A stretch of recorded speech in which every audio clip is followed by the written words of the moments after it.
Hi, and welcome back to Introduction to Sociology. All right, we're coming down to near the end. I've taken you on a bit of a journey of introducing you to sociology. What is sociology? How sociologists study society and research methods? What is society, culture? Then we talked about how we learned all the norms and uh, how we respond, how it's passed down through socialization. We looked at deviance and groups. Then we kind of looked into this section of how we categorize people, the social stratification based on social factors, which were social class, race and ethnicity, gender, sexuality. We didn't go over age, that plays a part. And also looking at, we talked a little bit about stigma um, and uh, disabilities in those areas. All right, so the final part is looking at institutions. Here's what you need to know about institutions. Institutions are education, media, government, family, religion. All of these are big parts of society. And what institutions and sociologists look at is how do the institutions affect individuals in society, and how do individuals in society affect the institutions? For example, media. I don't know if you guys remember the implosion of the submarine with the very wealthy people. I really saw this come to life. It was very interesting. Everybody was like glued to this and click on every news story. And so then it got a little out of hand because everybody was interested in it. The media wanted people to continue uh, coming onto their website. And so they were really reaching for news stories. They were doing stories on the widows and then the kids and personal life and all of this. Finally, we kind of got bored with it and it moved on. And so they switched to new news. But that's how it affects. If you've ever wondered why they give you all the gruesome murders and all the bad things that are happening in our world and in our country as some of the first news, is because we're drawn to that. That's what we first click on. We don't click on the heartfelt, warm, fuzzy news stories. And so because of that, we have an impact on the institution of media. Same with as the television shows. When you did the television shows early on, and then you looked at the changes, they change. We have an impact on that in what is deemed acceptable. School, education, especially in college. Have you ever had your class canceled because there wasn't enough people? Now, sociology doesn't tend to get canceled. It is an elective for pretty much every associate's degree, whichever path you're taking. But there are some classes, I don't know, maybe basket weaving or poli sci, not to put down poli sci, but the education board will say, hey, we're going to offer these classes, but if not enough students are enrolling and they cancel them, they just do away with that, or they start changing the curriculum. Healthcare, housing, economy. Let's look at the housing and the economy. We saw this in 2020. 2020 for housing, it was booming. Man, you could sell your house. It might have been worth 300,000, but man, during that market, people were paying 500,000, 600,000. Houses were going, crazy. And so then after this spike, they increased the interest rates to loans, and now all of a sudden we've kind of come back down. Um, and I'm hoping in the next year or two, what's going to happen is nobody's going to be selling or buying houses, and we're going to be in that rut again. So they'll change the interest rates and bring it back down. And that's how institutions and individuals affect each other. And so, two of the institutions we're going to be looking at in this episode is education and religion. So, education way back before the late 1800s, turning of the 1900s, it was kind of informal teaching, informal education. Uh, and before the Industrial Revolution, many kids, they learned what their parents knew. If their parents knew how to read, they would pass that on to their kids. Brushing your teeth is informal education. learning to milk the cows, work in the gardens. And so schools were really only for the wealthy and for boys. Um, go back to gender inequalities. Then, when the Industrial Revolution hit, that was a big time. They had a lot of started having jobs in factories. They needed workers who knew how to do things like running the machines, welding, um, bookkeeping, a lot of these things. And they needed childcare, although a lot of kids were working in the factories until the labor laws came out. And so they realized and they created in our society in the United States, free public education for students up to the age of 16. Now it's 18. And it started becoming a requirement. If we're coming from functionalism, what's the function of education? Well, the whole purpose that education came out as an institution was one, to create productive citizens. And so education, you've heard me say this before, and talk about hidden curriculum. Education is also one of the big socialization agents. The hidden curriculum. Yes, you were learning reading and writing and math, biology, the academic part, but you were also learning how to raise your hand, ask permission, sit still for 7, 8 hours a day. They were preparing you for the work world, the old work world. We'll get to that in a minute. And so that was one of the functions. Another function was daycare. We start children at kindergarten at 5 years old. This is taking a different turn. We want to talk about informal education. I was talking to some kindergarten teachers, and they said there's an increase of 4 and 5-year-olds coming into kindergarten who are not even potty trained yet. The families are expecting the teachers to do the potty training. That would fall under informal education. Not quite should be the hidden curriculum. I'm just saying. I have a big issue with that. Another thing was in the past, and still part of is, they're not as blatant about it, is separating students for either higher jobs in college path or career paths, and not college. This was pretty blatant back in the early 1980s. I was actually part of one of the programs for this. It's called tracking. And so coming out of ninth grade, now in Miami, our high school started at 10th, 11th, and 12th. Junior high was 7th, 8th, and 9th. And coming out of ninth grade, because of my test scores, I was deemed intelligent enough that I should go to college. And so I was placed, no choice of my own. When I got to college, my schedule was high school, my schedule was already fixed for me. And I was taking, I was put in college path classes, a foreign language, a higher English, and all of that to prepare me for college.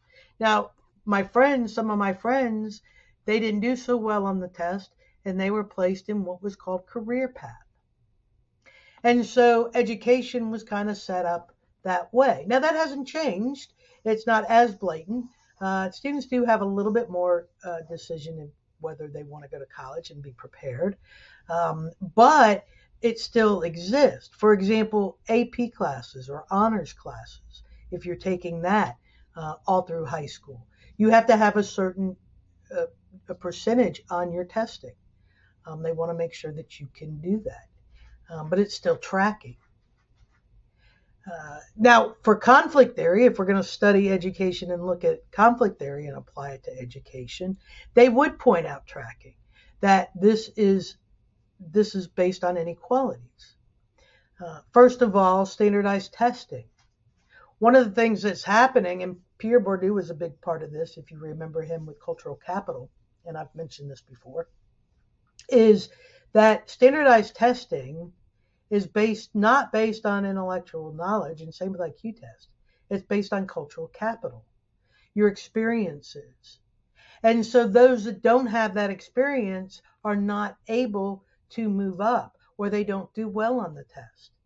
Uh, there's a lot of articles out there that says the creator of the standardized testing has admitted that it was for the main purpose was for segregation and separation and racism. There's a lot of push to get rid of SATs and standardized testing. These are some of the inequalities. Some of the other inequalities that the sociologists will look at, not only looking at tracking. I mean, you look at students coming in. We're basing this on one test at the end of the school year. How fair is that? Now, like I said, they realized after 2020, maybe we don't need to do the SATs. The other biggest thing is there's a lot of money in the standardized testing. A lot of money goes into standardized testing and the material for that. And so another inequality is school funding. Now, many believe and are under the assumption that because public education is free, K through 12, it's funded by the federal government, and that is not true. Only about 10% of money that is going into the school systems is funded by the federal government. Another, 30% will come from the state, but the majority of it, at 60 to 70% of the funding, comes from local, town, and city, county taxes. And so you're going to see a difference across the country, across the state, and even across the county. The funding that goes into schools is coming from property taxes. This is why when you're going into different neighborhoods and different school districts, and I talked a little bit about this in systematic racism and discrimination. We talked about it with the houses in redlining. But school districts are set up and they include where the housing. And if you have a section in your city, in your county, for me, there's a specific section for Mooresville, and all the kids that fall under this school district line in this area go to this one particular school. And you can see a big difference from the lower income and the lower end of the county on the other side of the schools. Brand new school, lots of facilities, smart boards, the sports and all of that. Because it's coming from, the funding's coming from those houses. That's where the wealthy live. If you've ever gone across county lines and participated in sports, you will see this at different schools, the way the facilities look. This is another inequality that conflict theorists are going to look at. What are the resources? What about overcrowding in schools? Usually, those in inner cities and tend to have more students, but then they also tend to not have as high of a property tax or values of homes, and so they're lacking in funding. One of the things that happened also with standardized testing, back in the 80s, the world got together and they did a test across all the educational systems in the world to see who was the best. How were everybody doing? And the United States did not fare well in that test. I think we came somewhere right around the 10th spot. And so the powers to be got together, the great thinkers up in Washington, and they're like, oh, we got to do something. We cannot. This isn't acceptable. We're one of the best countries in the world. We have free education. We have this. And so they came up with what was called No Child Left Behind. Now, the ideal culture, the idea behind this is great. However, the route they took, this was more of the real culture. The idea was that every child would function on their grade level, the expectations. Not every child does. And then we're forgetting about resources and funding. We've kind of moved that to the side. Somehow, every child is going to be on the same level. And so they set up the standardized testing in the score that students should meet. Now, what they did was, instead of taking the millions and millions of dollars, and trust me, I mean millions of dollars, that they put into all the testing material, the testing sites, everything that they needed for this testing, and the people to create it.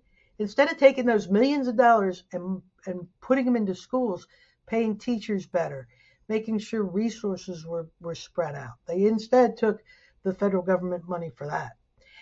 Then, if the schools or teachers, students, did not score a 3, which is proficiency, and you've all had end of grade testing, end of course testing, everybody, y'all still do this.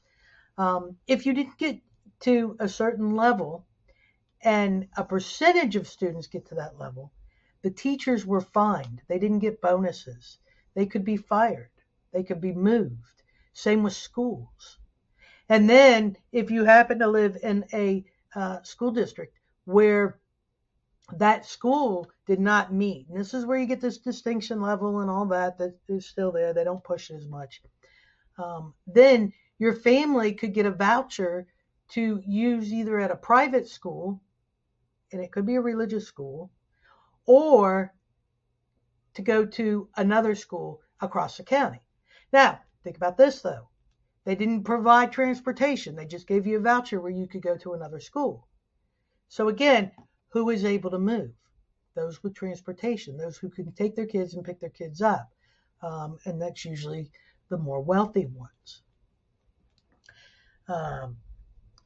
Finland, when they took that test, came in last. And one of the reasons why I point that out is because Finland went back, and yes, I know that Finland does not have as a big of a population as the United States. However, Finland went back and they got together, much like our people in DC, and said, we've got to do something. But they went the opposite way. They said, okay, first of all, children should not start school until 7. They are not developmentally able to sit there for the hours. They're not ready. They don't need to be doing this. Second of all, we're going to bring down how many school days that they go. In the United States, it's 180 days. Now with virtual, they don't do it. We used to have snow days. We also used to have snow. But I remember having, working with group homes and stuff like that, and my kid, when it snowed a lot, if you ran out of snow days for the school, they started making you go on Saturday because you had to get that 180 days. Finland's like, now we don't have to do that. They decreased the school time, increased recess time, increased music, arts, no homework. Finland went from dead last to the top 5. They also sent students to college for free. And then they also, those that wanted to be teachers, the best of the class, they sent them on to graduate school to get their master's, and they pay higher. And so, just a little information, of how we look at this. Instead of, again, we're going back to that, remember structure of poverty. This is kind of that structural. And so when we went back and took the test again, we did a little better, but not where, we didn't move up like Finland did. One of the other problems with education is that we have not moved from the whole purpose and the function that the K through 12 was created for. Jobs have changed. Many students are not prepared for college. They're not prepared for critical thinking. They're not prepared for jobs outside. I have a lot of views on this that could take a lot longer, but I won't go there, on how we could, kind of reform the educational system. But with the standardized testing, one of the problems became is, all right, this is all we're going to talk about. We're going to teach you about the answers on the test. That's it. And so what has happened, and you hear me say this a lot, and once you get to college, then you're expected to start thinking critically. That's why my tests are the way they are. I don't want you to just look in the notes and go, oh, well, sociology was created in during the Industrial Revolution or give me dates. I want you to think critically. Okay, if I know this is happening, if I think about this, oh, then this could apply to that too. And doing critical thinking. Many of you are not prepared for that. And so education again. Now, again, talking about institutions, how individuals affect institutions, institutions affect individuals. One of the things that has changed is there's been different options for education. We have dual enrollment. Many of you are dually enrolled. A lot of students who would not be able to financially afford college are getting an associate's degree while they're in the high school. It does take sacrifice, though. It takes a lot of work. College is still considered a privilege, not a give me. You got to really work hard for that. They've come up with some people. There was a time with homeschooling became very popular. Charter schools became very popular. Again, though, homeschooling, maybe not as much, but charter schools, again, were kind of catering more to those that had money, because a lot of the charter schools did not provide transportation. They didn't provide cafeterias. They catered in lunch, which was very expensive. No free lunches. Now, that's changing a little bit, but that's not how it was set up in the beginning. Now, if we're coming from the symbolic interaction perspective, looking at, this is where we start education. Let's start looking at the credentialing as a society. That what does a college diploma mean? What does that symbolize? We also look at education as a socialization agent.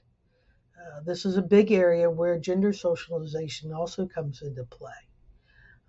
Lots of studies have been done in the classroom, looking at how boys, their voices, even if they're wrong, if they're raising their hand, are more likely to be called on. Boys are kind of pushed and tracked into STEM programs, girls into more English, reading.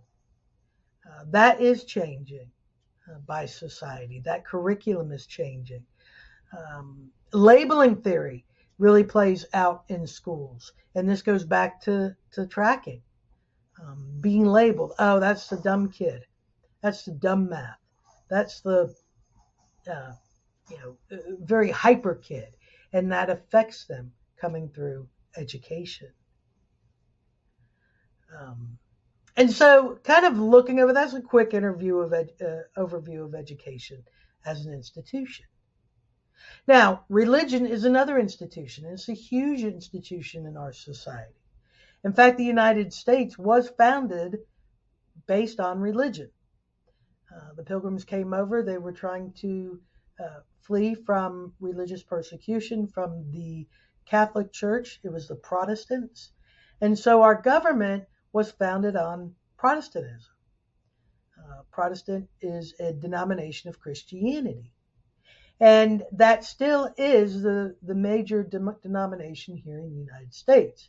Now, that is changing with Catholicism, and that's due to a lot of immigration over the years.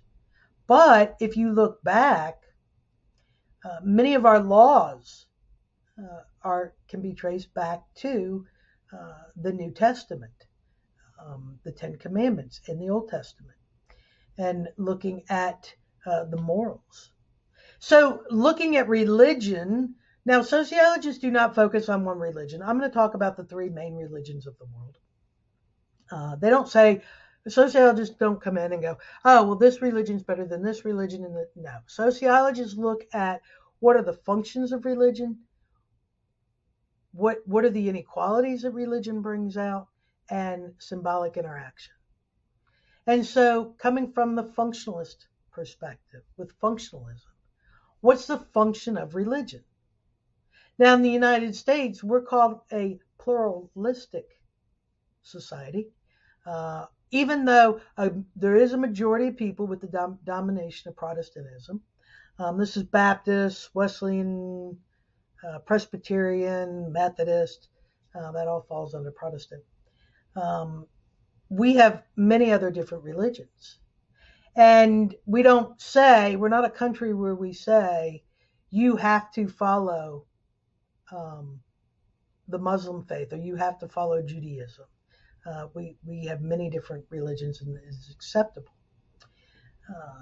But the functions of all the religions are, if you look at all of the different ones, are support, the emotional support, community, community within the church or worship service or worship in with the religion, however that worshiping takes place. Um, and then community outside, helping people. Many synagogues, worship centers, churches provide help to the community, whether it be the food pantry, clothing, soup kitchens, the homeless shelters. They kind of pick up that. The other function for religion is it gives us reasons. I mean, many of us do like to have, okay, what's the purpose of life? What happens afterwards? Um, you do have people that uh, don't believe in religion or God and say there's nothing there. We were born, we die, that's it. But most people are searching for something.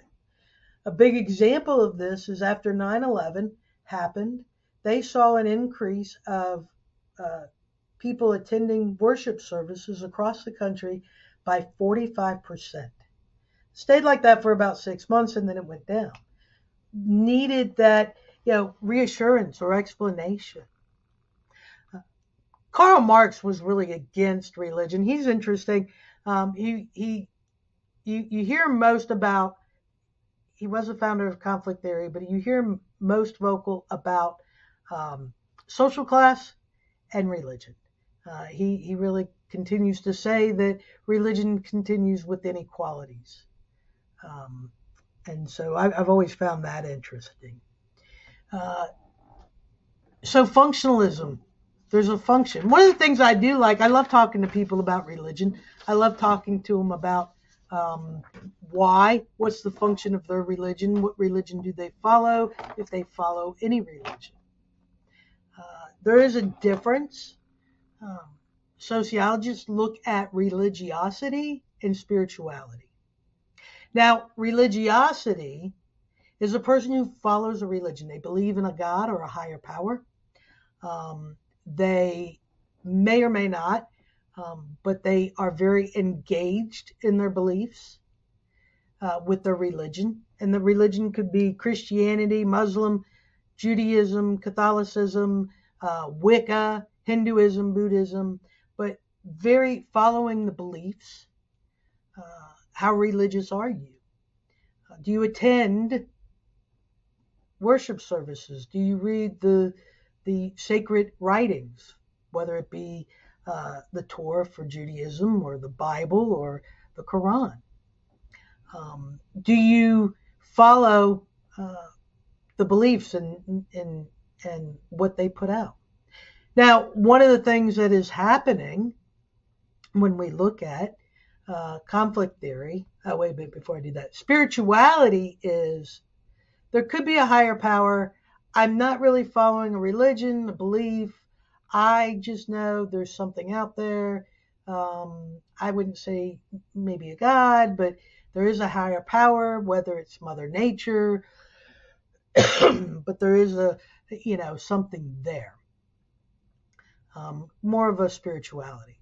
Believing in that, but not necessarily following beliefs.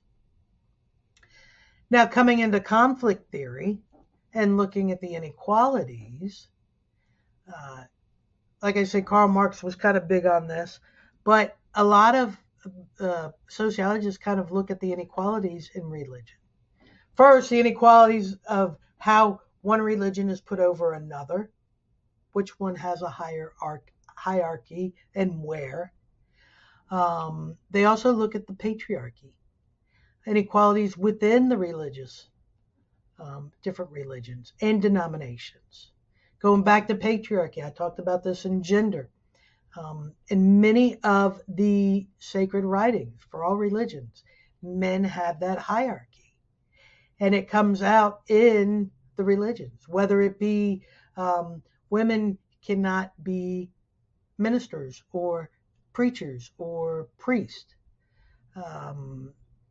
Different scriptures are pulled out on that. Sermons or messages are talked about that. A conflict theorist would be very interested in that. Feminists kind of go after that too, and look at that. It's also, one of the things is conflict theorists also are going to look at will be the social issues and how they, well, if you're homosexual, you can't come to church. If you are having an affair, you can't be in a leader, or if you believe this way or that way. Because one of the other functions is moral boundaries. A lot of our laws are set up based on the Ten Commandments. And, so looking at this, what has happened is there's been an increase in what's called unaffiliated or unchurched. Many people are still wanting to be religious, but they are coming back and saying, I just don't want to be part of an organized religion. I believe in God, and I try to be a good person, but because of the social issues, because they're telling me that, I'm going to hell because I had an abortion, or I'm not accepted because I am a member of LGBTQ plus community, or I'm a transgender person, and so a lot of conflict theorists would look at that, and that it is up to, and you need to know this number, 23% of our society deems themselves as unaffiliated, and coming from that. One of the other things that has come from conflict theory, and sociologists look at, is there's a big separation of, and is called secular society. And so I told you that everything about our country was based on Protestantism, which is Christianity. And so up to a point, you would see the Ten Commandments hanging in courtrooms. You would have a nativity scene on the lawns of county governments. And we used to have prayer and Bible scripture in schools. Based on this, we have been now more of a secular society, splitting that. No, we can't have that on government property. We have to respect everybody. The vouchers that I talked about in education, many people had a problem with that because it was taking local money and then going to a Christian private school. And so that didn't go over well. Now, symbolic interactionalists are going to look at more of what does it mean? What does the faith look like? What is the symbols? What's it to a person? What's the interactions? The sacred writings. It's very interesting. Religions of the world and things like that fascinate me. This is one of the areas that I love is religion. And then, but coming also from a sociologist perspective. But the Torah, which is Judaism, the Quran, which is Muslim, and then the Bible, all have many similar stories. For the Bible, it's called the Old Testament, because the New Testament is where Christianity really comes from because of Jesus. But the Old Testament and the Torah and the Quran all have overlapping stories in there. But sociologists are going to be more of what are the meanings? What are the symbols? How are people treated, like I said? What are some of the symbols and used for religious services, or that people use to show the religion, the religiosity? This is called extrinsic. Oh my goodness. Extrinsic religiosity. These are what's on the outer part. I do have a cross. I do wear it for my faith. But if you look at it, that would be extrinsic. I'm representing my faith. You'll see some people with tattoos of a cross, but not everybody. That doesn't always mean that it's religion. It could be, hey, this is a new thing.